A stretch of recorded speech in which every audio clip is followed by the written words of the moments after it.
guys, welcome back to BoreDraw. Episode 11. Episode 11. We're starting on a somber note. We want to apologise.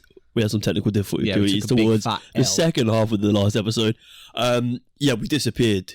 It was so weird. The room went dark. First episode of the camera. Yeah. There was bound to be something going on. We are running a very, very ghetto setup right now. We have a camera on a box. We have no cameraman. We don't have an external monitor. If you want to be our cameraman, please email us at boredraw.football@gmail.com. What's Big Steven Spielberg up to these days? Do you reckon we get him on this? I'll get him on the blower. Yeah, get him on the blower. Come on. Today we're back with another preview episode. Obviously, last week we did... Banger. Who did we do? I've already forgotten. We Brentford, did about 10 Brighton, Aston Villa, West Ham. Not West Ham. Brighton, Villa, Brentford. Give me that last one. Oh, fuck. Newcastle. We've done Newcastle. Tunes. How can we forget that Saudi money? Today, we are bringing you Wolves, Leicester, West Ham. We're looking a little bit higher up the table in terms of the finishes last season anyway. Hopefully. But you know the Premier League, you never predict it. There's always going to be surprises apart from Man City winning the league, because that's going to happen again. That's the only surprise. That's the only guarantee. So don't watch our Liverpool Man City preview, because a lot can change. We watched the Community Shield and Liverpool beat them 6-0. I'll be screaming for Nottingham Forest to win the Premier League. Let's go. Right, let's talk Wolves. Let's talk Wolves. We're getting into it. Right, Wolves last season, 10th place. It was a decent finish for them, I guess. They were better the previous season under Nuno Espirito Santos. Yeah. In my opinion, anyway. They're playing a lot more attacking football under him. It was weird, because they were very solid under Nuno, and then they got rid of, defensively, and then they got rid of him, and somehow got even more solid defensively. But just so boring. So boring. It's probably still to be seen whether it was a good move getting rid of him or not. But he went to Tottenham and absolutely stank it up. Yeah. And all fans were like, that's what we thought. But Bruno Lage came in, obviously, from Benfica, right? And everyone was quite excited because Benfica play, obviously, this really nice progressive football. Yeah. They like a 4-4-2 they would set up a lot of the time. But, what happened? The goals just weren't there. I know they had a lot of injuries. I know Jimenez obviously came back from a massive injury. I think that's the problem. They're just absolutely impotent up front. Is that the word? Oh, that's when you like. Well, you can't. Yeah. I think. Well, yeah, they had no thrust up front. But yeah, obviously Neto, who for me the season before was their standout player. He's so good, arguably too good for Wolves. Don't want to trigger any Wolves had a fans. Phenomenal preseason this season. So good, and obviously him being out wasn't helpful. Podence, who the season before was also super good. People comparing him to like Podence. Hazard in the way that he plays. He's like a little short, stubby, big bum. Ross Clark the Bumba. But oh no, Ross. What has he done? He's had 2 beers. He's done. But obviously they had players like you say, Podence, Neto. What's his name? Trincao in. They brought in Hwang, who started, and he was unbelievable. I like Hwang. He was in my fantasy team, and then he just fell off, didn't he? They all kind of fell off, and then obviously Jimenez didn't kick on from his injury. And Hwang's gone. And Is Hwang gone? No, he signed on a permanent, didn't he? Yeah. Signed on a permanent. Traore, then they let him go to Barca, but he's coming back now. They've got a lot of attacking firepower. It's just a combination of either they don't suit the play style that Bruno Lage wants, or they're just... Is Traore good enough? He's a weird one, isn't he? Because he's so... I know black athletes, especially in football, get touted with the terms power and pace and strength. But he is him. The definition that is him. Yeah. And he... just has his final product is so bad. He just would rattle the crossbar every so often, and everyone's like, "Oh my god, he's one day going to score that." But come on, we're still waiting. Your attacking output, we were talking about Alan Saint-Maximin last week. Yeah, where is it? Because it's not good enough. It needs to be better. Because there was that period where him and Jimenez had a really nice link up, and they tore City apart the season before last. I think they played well against Liverpool. And I thought that was him kicking on and his final product was getting better. But like you said, he he's so inconsistent. It was so rogue when Barcelona came in for him as well. Big time. And I think he literally made like 5 appearances for them or something. Yeah. It's his first appearance. I think he got like a goal and 2 assists. But after that, it was just a bit weird. But Barcelona are a topic for another time because we could literally do a whole Netflix series on Barcelona. There's some weird shit going on there. But Wolves, I don't know. It's just a weird one for me. They've got talented players. They've done one of the best pieces of business they've done is not selling Neves. Keeping Neves, especially because at this moment they haven't sold Neves. Well, end of last season, it was sort of looked like Neves was saying goodbye. Yeah. And obviously he's an outstanding player. I know he's been linked with Arsenal for a long time. Arsenal and Man United are the two main teams. And I think he'd be a brilliant acquisition for either of those clubs. Yeah, 100%. But Wolves being able to keep him is fantastic business. I mean, I think bringing in Jose Sarr as well last season was a great bit of business. Yeah, because Rui Patricio was a good keeper, and everyone was like, "Oh shit, him going, maybe they're not going to get someone who's as good." But Jose Sarr, he won them a lot of points last season. Yeah, good signing. And they've got like just really interesting players, like someone like Ait Nouri as well. Yeah, talented. Who really talented youngster who could really push on this season. Max Kilman as well. I really like Max Kilman. What I found weird about, kind of Wolves and the Kilman situation is that they signed Nathan Collins from Burnley. Yeah. For like 20 mil.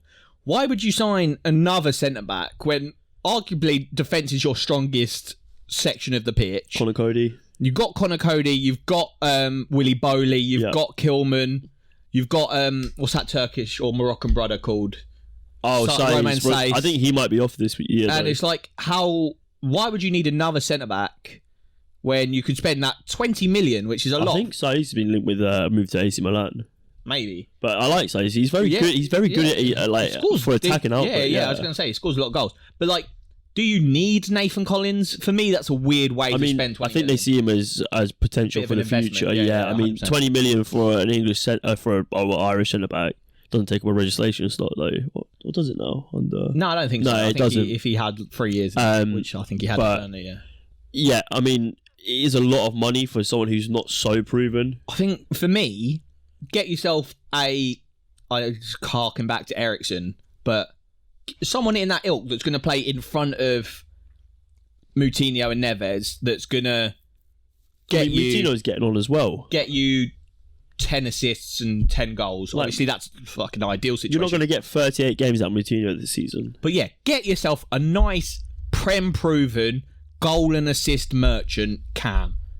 Yeah, but I mean, if that was easy, they would do it, wouldn't they? Well, I don't want to say that Wolves is a bigger club than Nottingham Forest, but why weren't Wolves in for Jesse Lingard? Yeah, I mean... He'd get you...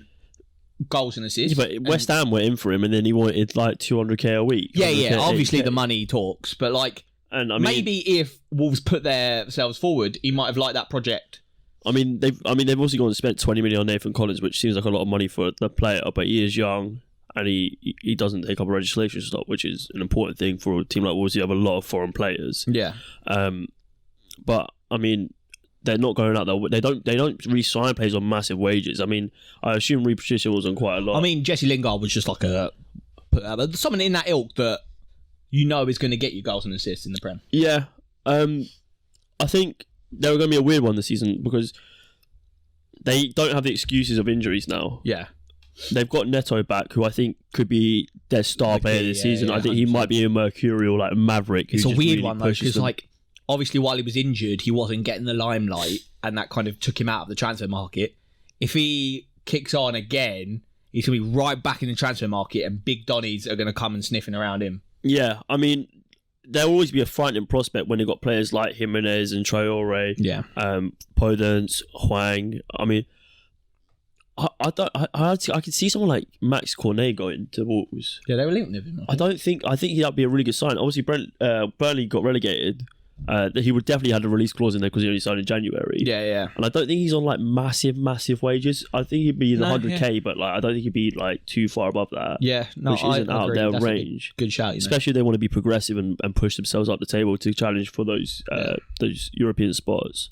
But they can't afford to have the season they did really in terms of their attack in front because they will very quickly get turned on by the fans. So dry. like we were saying last week, I'd rather finish pretty low down, playing exciting football, scoring goals, than fucking stink up the gaff and getting 0-0s every week. It's so boring. Yeah. I mean, they just worked. That was literally the definition of the season. Defensively solid, brilliant. And that was a target for a lot of FPL managers, target the Wolves fixtures against the lower teams because they just won't concede goals. But it's just not entertaining. No one wants to watch that. I mean, I think obviously Jimenez had that horrific injury. Yeah. And he's done fantastic to come back from it, but he hasn't really looked the same player. His movement is still the same player, but like he was moving and making those runs which made him so devastated before. Yeah. But he seemed to be hesitating. Yeah, I think they need to get in the market for another striker. And I think, like... Especially because they let Fabio Silva go to Anderlecht. Fabio Silva, I think he was a bit of a baller. I really like Fabio Silva. I think, obviously... I get João Felix vibes of him. Yeah, it's hard. He's like 19 and expected to pretty much cover Jimenez the whole kind of however long Jimenez was out, like 6-7 months. He's not going to. He's 19 and Jimenez was carrying you for like 3 seasons in a row. So it was hard for a 19-year-old to do that. But I think he was good, and I think he will come good. Give him a couple of years of consistent games and getting his confidence. They've got Patrick Cutrone back from Empoli from that loan. And he was a bit of a weird one because he was sort of touted as like a really exciting. Yeah, it was weird. They signed him. He played like a couple of games and he looked all right, and then they just loaned him out. Yeah, I don't know if he just didn't settle or something. Yeah, but I mean, I'm sure the Wolves fans know a bit more than us. But Bonatini as well. He's been around for like a little bit. I just like I see their squad and I see exciting players, but I just don't know who, apart from Neto, is really going to be the one who can actually transition them from that mid-table team to being a top contender. Is it a case of they've got exciting players but are not an exciting manager? And they potentially, but I mean, like you got to give him another season, really, because I mean maybe he is just working on being defensively solid and then building to be progressive from there. But Bolly's getting on a bit. Like he's not as young as he was. Conor Cody as well. We're never as young as we once were. I mean, I wasn't as young as I was like an hour ago when the camera cut off. So that's true. Yeah. Sad times. Ruben Vinagre as well. Very exciting player. Yeah, I like him. Yeah, I thought he was a fantastic little player. I think him and Aït-Nouri as kind of your fullbacks, you're laughing. Yeah. I mean, young, exciting, very, very attacking minded. Yeah. But I mean, the problem with Wolves is that they're just Wolves and will they just be boring forever? Who knows? Because they weren't when they started. They weren't under Santa, and I remember watching them in the Championship as well when they dominated. Doherty up the wings, he was a fantasy demon. They were fantastic to watch, and I just want to see that attacking, aggressive Wolves. Kanye, come fix Wolves, make them excited, make Wolves excited again. Right, we talked about Wolves. We're going to move on to Leicester in a minute. We're going to take a little break, little 2-minute break. Make sure the camera don't cut off. Basically, yeah. We're new to this. Be nice, right? Welcome back, guys. We are back and we are moving on very quickly. Still rolling. Camera's still rolling. We're still here. We're moving on to Leicester, who might have had the most boring transfer window. Yeah, arguably we can just skip Leicester because they've been dead. I mean, Leicester last season were, 8th place, right? Which is fine. I mean, they have come off like some fantastic finishes. Well, that's what I was going to say. 8th. In hindsight is alright, but after their seasons where they were finishing 5th, just like they were flirting with Champions League spots first. In it. So that's a while back now. It's like, is 8th good? Because like they maybe were flirting with areas that were uncharted waters for maybe a bit too long, and now they're kind of slowly going back down to maybe more normal territory for them. But even still, I think if you ask most Leicester fans, last season was a bit average. Yeah, I mean, last season they were just so poor defensively. Yeah, like they conceded from every set piece. That which is weird because I swear, like a couple of seasons before, Soyuncu and Johnny Evans were like demons in the air. Yeah. And like they lost Maguire and Evans came in and was unreal. Yeah.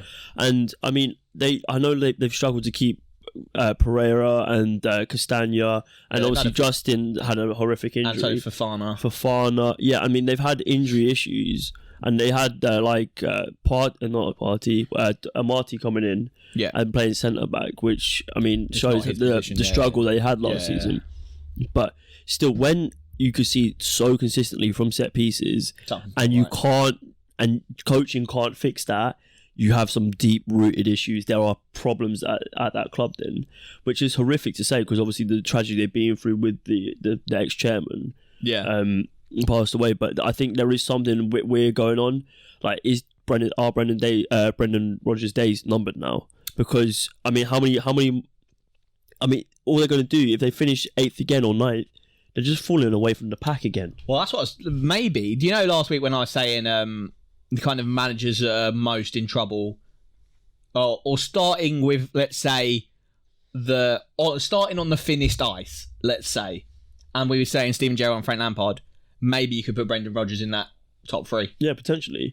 I mean, because I can't really think of many other managers who maybe underachieved as much as them 3. I mean, I know they took Vestergaard from Southampton, who was quite a imposing defender or someone who was a bit of a general, fucking like 9 foot tall. Yeah, I mean, obviously they would get their yearly battering 8-0 or 8-2, whatever. Yeah, but for most part, he was a good defender, and he just absolutely did not turn up once for Leicester last season. Kasper Schmeichel was a weird one as well. I mean, he's on his way out to Nice. To Nice.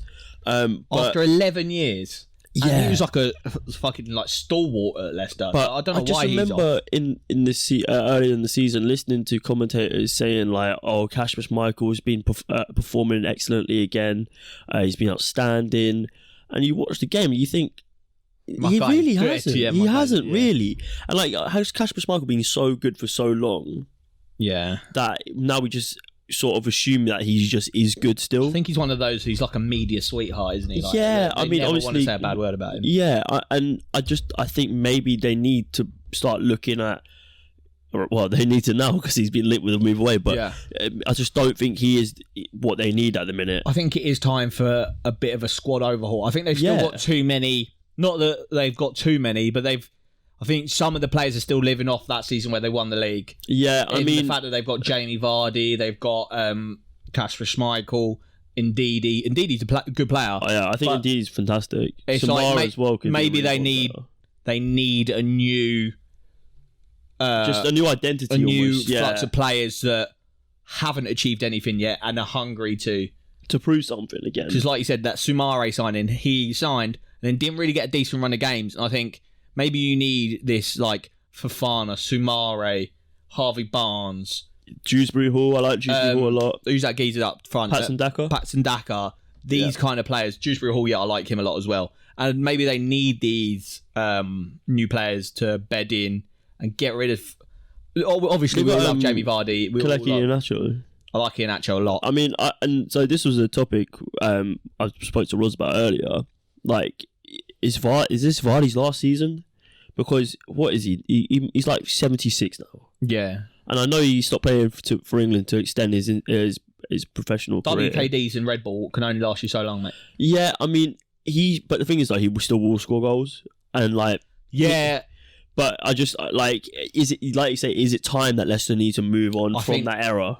He's too injury prone now, and I think the thing with him is he's too injury prone, and so but he's obviously like an icon for Leicester. So whenever he's fit, he is their number one striker. So whoever's, say, Patson Daka or Iheanacho, they get their run of games. Like Iheanacho had that run of games where he was scoring literally every single week, and then Jamie Vardy gets fit and just kicks him out of the team. Back in, yeah. And it's like, no, maybe it's time to get rid of Jamie Vardy and let Iheanacho, let Daka have that run of... You never want a player who's been so important to a club and just so iconic. And like a player who will go down in the history of that club 100%. Forever.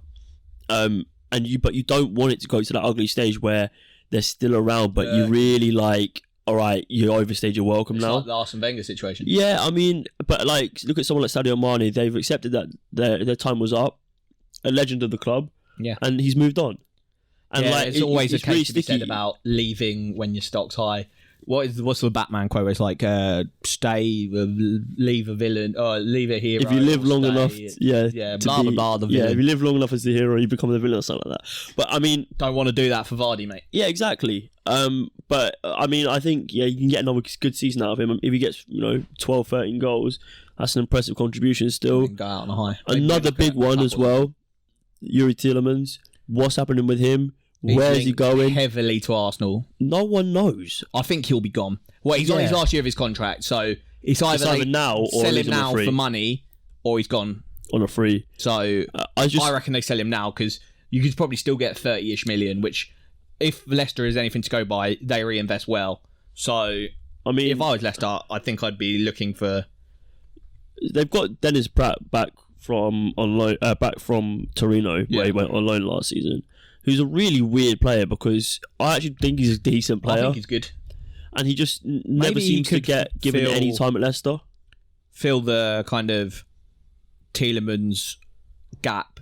Because I like, obviously, if they keep James Maddison, that'll be good for them because Maddison had a slow start to last season. Yeah, slow start. But let's say last third, he was so good for Leicester. I really don't understand why he's not in the contention for the England squad at the minute. Gareth Southgate. I mean, he is literally, like, we spoke about this a couple episodes back, or like quite a few episodes back, but we talked about England needing someone in the midfield who can, like, play as a metronome.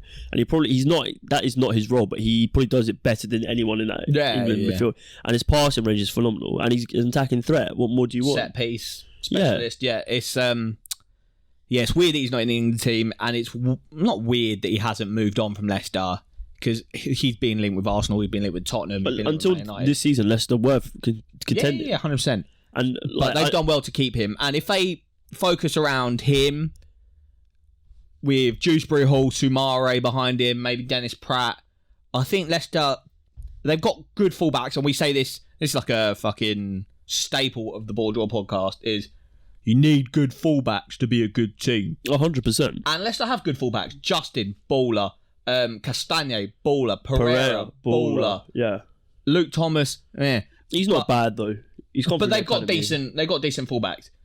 So they don't need. And you look at their centre back pairings: Soyuncu, Vestergaard, Fofana. Yeah, Fofana's a brilliant player, I think. So arguably, that area is good. The defence, obviously, they need to sort out the goalkeeper. But you say that that it's good, but then why did they concede so many goals last season? It was unbelievable. Every time a team had a corner or a free kick that went in deep into the box, it was just like. It's like they were playing like 25 minutes behind. Yeah, no, 100%. I mean, in players like Ndidi, Soumare as well in the middle, Maddison, Dewsbury Hall, Harvey Barnes. It's an exciting squad. Patson Daka. Really, really like Harvey Barnes. Yeah, I mean, but Patson Daka, Ian Ashford, so good. Like, it is a really stacked squad. Yeah, Jamie Vardy. They should be. I think 8's not good enough. Was last season an anomaly, and can it be put slightly down to injuries? Yeah, so Harvey Barnes was out for a decent amount of time. Jamie Vardy was out for a decent amount of time. No Fofana at all. Yeah, it could be down to him. No James Justin. Do you think as well, having... But then again, I think that's the thing with Brendan Rodgers. He always kind of hits like a ceiling and then just stagnates. Yeah. And maybe he's done that at Leicester. But I mean, is there a manager of a higher calibre than Brendan Rodgers who they could even get? If I was Leicester, this is me just shoot and breeze. They're a big club than Brighton. Go get Graham Potter. Yeah, but Potter's a project man. He will work the project. I think Leicester are a project club. Yeah, but they like the project. The Brighton project is in full swing, and like if you're a manager who's going to do that, I think Leicester have got more P than Brighton. I don't know at the minute. Leicester's like lack of transfer activity suggests that they might, like, obviously they probably have a few players on like really inflated wages, like Jamie Vardy, who's probably not worth as much as they're paying him, but he's being paid as much as he is because of his loyalty, and because of the fact that he is an icon of their club. But I mean, yeah, like you say, I think it's time for them to move on from that era and really like push on to create sort of a new, exciting Leicester team that everyone can get behind, you know, and we're not expecting them to win the league like they did, but they do need just something fresh. Like the team just really stinks of being stale. Yeah, I think it is. That is the word. I think it's got a bit stale at Leicester. Who have you got being their star player this season? Harvey Barnes, so good. Harvey so Barnes, good. yeah.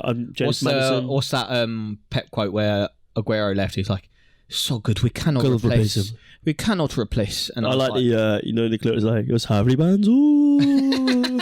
What? I really like Harvey Barnes. I think he's really good. Dewsbury Hall, when he first came in, I was like, who the fuck's this guy? But that was bad, wasn't it? But he had this outrage. Do you know that game where they drew 0-0 against Liverpool?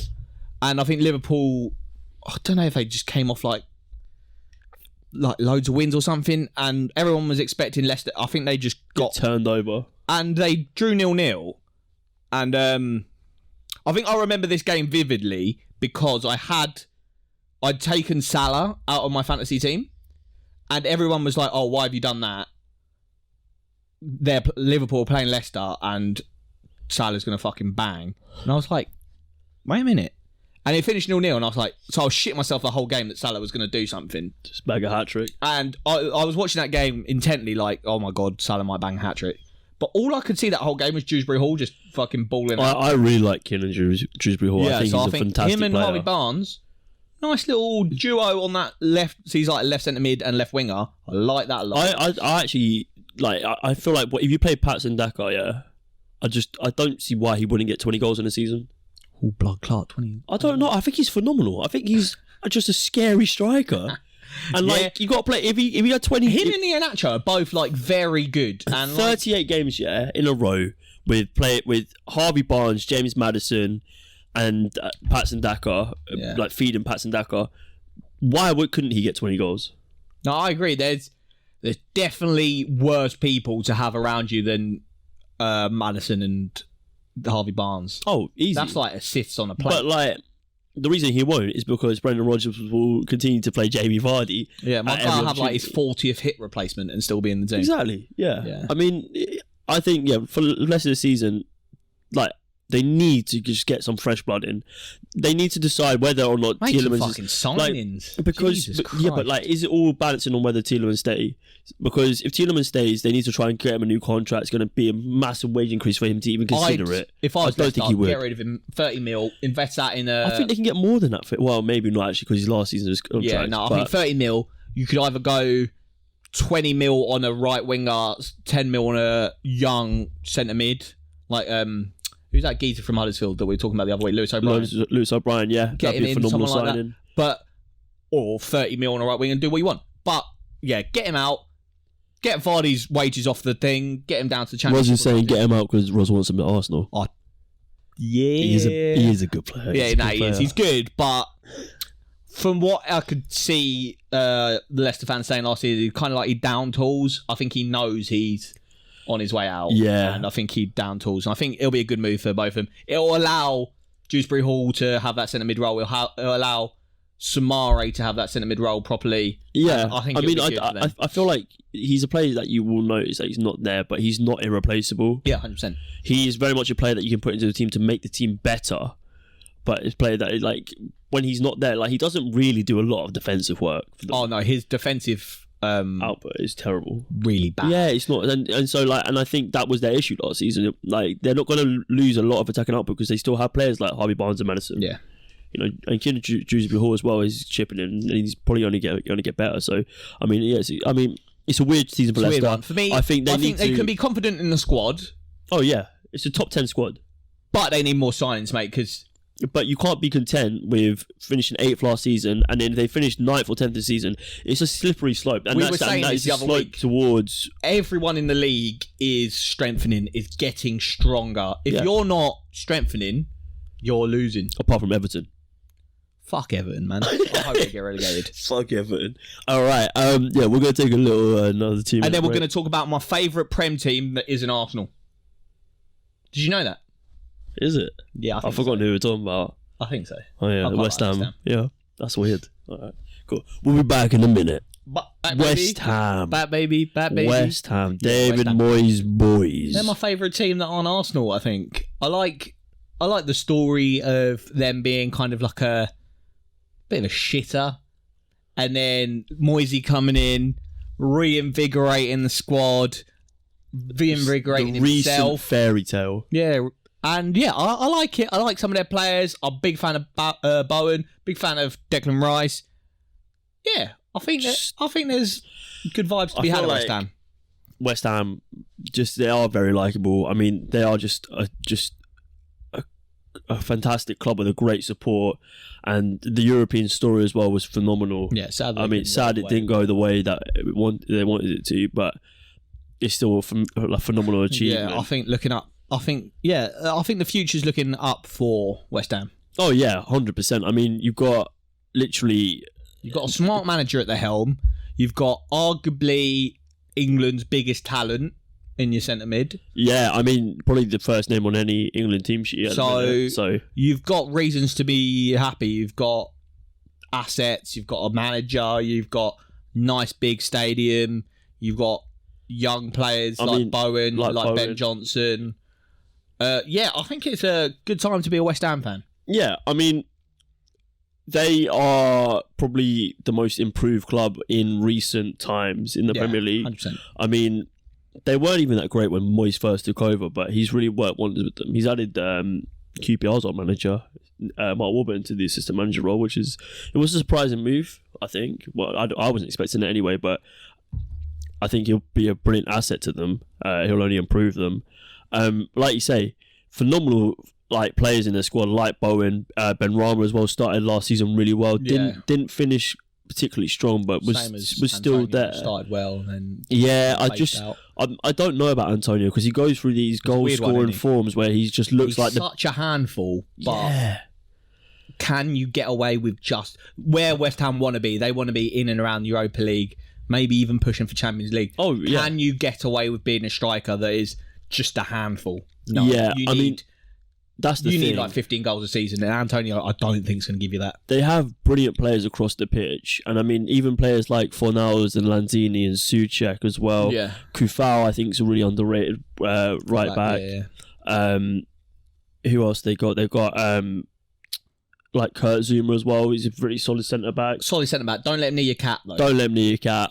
Just why? Why has he done that? No one knows. You're a pagan. Yeah, don't rate him at all. Decent centre back, but you're a pagan. Yep. Just Craig Dawson as well. Ballon Dawson, my guy. I think centre back wise, they're good. They've still got Diop, who I like a lot. He might be on the way out, but they signed Nayef Agued from Stade Rennais. So another centre back on the book. So Moroccan centre back. Saiz vibes. Yeah, they got decent back line. They got Flappy Hansky, and Areola now. Yeah, all signing, and I think Areola won a roll with a geezer. Come on, Declan Rice. He's slightly older than I thought. I thought Areola was meant to be quite young. He's been around for. But he's been about I remember signing him on Foot Manager. Yeah. Like years ago, because he was like good signing. I think Fabianski's probably had a decent season actually, and he's been good for a couple of seasons. But I think they want to get from what I saw in pre-season, Areola looks like the number one now. And I think him with backline in front of him, Ballon Dawson, Zuma, Nayef Agued, and then I think maybe it's time to move on from Cresswell. I know he's kind of like in the same ilk as Maddison and James Ward-Prowse in that set pieces, he pings them in and fucking Souček gets his big old head on it. But for me, defensively, I think he leaves a lot to be decided. He was pretty much single-handedly the reason they didn't get to the Europa League final. He got a red card and fucking gave away a goal. So I think defensively, maybe you want to look at maybe a better left back, which is why I think they're in the market. Commodity, but I mean, for that Kostic geezer. Brentford signing what's his name, the left back. Aaron Hickey. Yeah, it could have been a really good signing. Yeah, that's a good shout actually. That would have been a brilliant signing. Yeah, maybe it was just a little bit too much for West Ham price wise, but. I mean, they've gone and spent, 30 million on a centre-back. And we'll talk about it. We were talking about how Antonio maybe doesn't cut the mustard at the very top tier of the Prem. Gianluca Scamacca from Sassuolo could be a big signing. I don't know what it is about him, but his face really scares me. Yeah, he's a scary cunt. Scary guy. Italian international. Just came off, I think he got 16 goals last year for Sassuolo.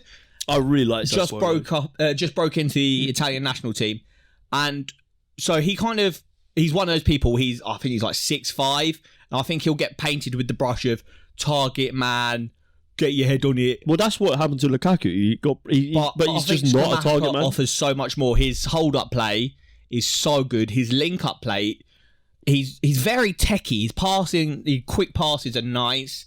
That's what I was watching him when he made his Italy debut, and he could chest it down, ping it quick, and I was like, for a big geezer, mate, you're moving nice. A bit like Tyson Fury. Mate, come on. Moving. He's loose with it. I mean, I like it. I think that's a good sign. Perhaps it's a play to. They obviously know they've got goals in their attacking midfielders, and even in the Souček, previous season as well, he's come up with a lot of goals. But maybe Scamacca is the type of striker more than Antonio who can play into link-up play and bring players like Bowen and Benrahma, Lanzini, Fornals into play more and allow them to play that sort of like overlapping role. Yeah. Which Antonio is always he's always the spear point, he's always the furthest player forward. Yeah. And so perhaps it is a way that Scamacca, if he comes deep for that chest down and can play that quick turn one. No, I do hope he's a good signing, because there's always this thing with like Italian players. There's not really many Italian players that have come to the Prem and kicked on. Remember back in the day, Graziano Pella for Southampton? Yeah. He was a bit of a baller, but moved on quick time. But I haven't really seen an Italian that's kicked on in the Prem. And as an Italian, I'd like to see it. So maybe Scamacca could be the guy. Yeah, Scamacca could be the guy. I mean, especially Italian forwards, it doesn't really happen too much in the Prem, does it? I think it'd be nice. And obviously they've fucking come back to me. Oh, okay, well, I was going to move on to probably the biggest. Done for West Ham back in the day. Scored the outrage. Paolo Di Canio. Oh, yeah. I thought you West Ham have got like an affinity for techie Italians. Yeah. So, hold tight, Paolo Di Canio. Yeah, my guy. I was going to move us on to talking about probably the biggest transfer activity around West Ham. They labelled Declan Rice with a 150 million price tag. Yeah. I know there's a lot of people, especially Dan, who we had on a couple of episodes back, he's a big proponent to that's not what his value is, that's what he's worth to West Ham. Yeah, 100%. And I mean, if West Ham can get 150 million for him, I think that's fantastic for West Ham. Bite your arm off. Yeah, 100%. I mean, if Jack Grealish goes for 100 million though. Yeah, 100%. You know. 200 million. Yeah, if they can keep Declan Rice, fantastic. I think he's already been told by Moyes, he came out and he's saying that he knows he's going to be the captain for this season, which is brilliant for him. Because obviously Martin Noble is Mr. West Ham. He's out. He's gone. He's out. He's done his time. Yeah, be playing for what's it? #United soon. Let's go. Hashtag come on the podcast. Him and Ben Foster. Yeah, that's it. I'll be quality. Mate, get the old Akinfenwa. Harry Redknapp. Let's get the firm back together. Yeah, I mean, I think that's a must. If they can keep hold of Declan Rice, their chances at pushing for Europa League, even potentially Champions League, is still there, and it just gets better with every season West Ham keep Declan Rice. I mean, I think the only thing is like, do you look at the quality and their squad depth now, and you look at it and compare it to teams like Chelsea, Tottenham, Arsenal, Man United? Is their squad depth there to compete? Because especially this season where we're going to have 5 substitutions, the big teams are going to be at an advantage because their benches are full of better players. Those top teams, they have 2, which is where Arsenal lacked recently, is like the teams like Chelsea, Liverpool, they have 2 fucking ballers in every position. 100%. And Arsenal are slowly getting to that situation where we've got 2 decent players in each position. West Ham definitely don't. If they lose Declan Rice, they're fucked. If they lose Kufal, they're fucked. If they lose Antonio, they were, but now they've got Scamacca. But if they lose Benrahma or Bowen on either wing, fucked. They need more depth in the position. I think that, but like arguably, you could argue the teams around them, like the Leicesters, the Wolves, but the bridge between them and the top is only widening at the minute. I think personally, if they want to compete with Leicester, Wolves, they're probably better than those. Oh, yeah. But if they want to break into the top 6, maybe kick Arsenal, kick Chelsea, kick Man United out, kick Spurs out, they need to strengthen in depth, which is what Arsenal and Spurs have both done really good this window. Yeah, and it's been a lot of shrewd signings across the board in all positions as opposed to just 1 or 2 marquee signings, which... There's still time. Maybe West Ham will do a couple more. Obviously, they're linked to Kostic. Scamacca's done. Yeah, I mean, at the time of recording these previews, we've still got a month left. And maybe it's the case where... they're biding their time. They do sell Declan Rice for 100 million, and then it's a big summer. Yeah, I mean, potentially. it is a case of, but like Declan Rice is one of, if not the best in the Premier League of what he does. Yeah. So you are losing something that can't be replaced. Yeah, 100%. But perhaps you losing that to strengthen across the board makes them a better team. Yeah, maybe you get like a DM that's not as good, but then you strengthen all other positions. A winger, a left back. As well. I mean, football's a funny game. You never know. They could literally sell Declan Rice, buy a Donny from League Two, a DM, and it turns out to be England's World Cup winning DM. And N'Golo Kante, what are they signing for? Like fucking from Ligue 2. Like £100 in a McDonald's, and he fucking went and won the Prem, and now is arguably one of the best DMs to have ever lived. Yeah, and cost literally like pennies. Exactly. Well, that's it. Yeah, I mean, it's one of those. It's funny old game. Football, at Leicester, Wolves, and West Ham, who's finishing the highest? For me, it would be West Ham. Yeah, same. I think Wolves. I mean, I really like Pedro Neto. I think if Pedro Neto kicks on, I think he'll be gone. I think he kicks on this season. I think he could be the one that takes Wolves above these two teams. Yeah. I think Leicester probably have a better squad than Wolves, but West Ham have a better squad than Leicester. But it's weird. I mean, I don't think Leicester are too far off West Ham, but like both teams haven't really done much in the transfer window. I know West Ham have signed Flynn Downs as well from Swansea, who's a brilliant central midfielder, and but like we spoke about, Leicester need to transition out of what the era they're sort of living in now. West Ham are on the up, and I mean, I don't really see the ceiling for David Moyes' team at the minute, but I would like to see them strengthen across the board and bring in some more depth to their team. I agree. Because it is a long season. I think, like we've said a couple of times, is you can't rest on your laurels and think, oh, the squad's good. Just keep fucking ploughing money into it, mate. It's not even about ploughing money. It's about smart, shrewd signing. It's like going and getting someone like Lewis O'Brien from Huddersfield, and you know, he's not going to cost you an arm and a leg, but he's someone who would be quite happy to sit on the bench, bide his time, and then be introduced into that role and play. And he will earn game time, and just through his merit and his ability alone will move himself into a first team player. They've done it with Jared Bowen. They've done it with Mikel Antonio. Yeah. They've done it with Cresswell. Like, they've gone to lower leagues and signed these players, and they've turned out to, you know, become first team staples. So there isn't a reason why they can't keep doing that, because there's a lot of talent in the Championship. Just stay away from QPR. Chris Willock's rubbish. He's terrible. You don't want him. You don't want him. I promise you that. But yeah, I think, you know, we're moving on to the big teams next week. The big six coming up. But yeah, I say next week. It's going to be in a couple of days because we've got to get these out quick time. Churning them. We've got, I mean, England ladies tonight have played. Just won 4-0. Hold tight the Lionesses. Yeah, so big final coming up Sunday. We'll do a little something. Yeah, I mean, 100%. Let's go. Come on, Lionesses win it in the backyard. Why not? Beth Mead, come on. Beth Mead, come on. The Gooners. But yeah, we've got, I think next episode we've got Arsenal, Spurs, Chelsea and United. That's going to be a big episode, probably more than an hour long, because there's so much to talk about between those teams. Yeah. And then it's going to be after that, we've got the big Liverpool and City. And then we've got our Premier League prediction. Yeah, get excited. Hella content. League starting soon. Yeah. It's all going on. If you're not already, join our BoreDraw Fantasy Football League. There's hella people in it, actually. Yeah, there's a lot of people in it, but we want loads. We want so many. Get yourself a mystery prize, mate. Yeah, mystery prize. We don't know what it is yet, but we know it's going to be good. DM us. What's your favourite top? Yeah, let us know. Yeah, it's a random one. If you lasted this long, what's your favourite top? If you lasted this long, well done. You come join us. We fucking stink. Anyway, but yeah, so follow us on all our socials. Yeah, socials. TikTok content to be banging as well. Bear with us with the camera work. We are working on it. Yeah, learning on the job, mate. Yeah, we're learning as we go, you know. But yeah, thanks for listening, guys. It's been BoreDraw, and it's live. Let's go.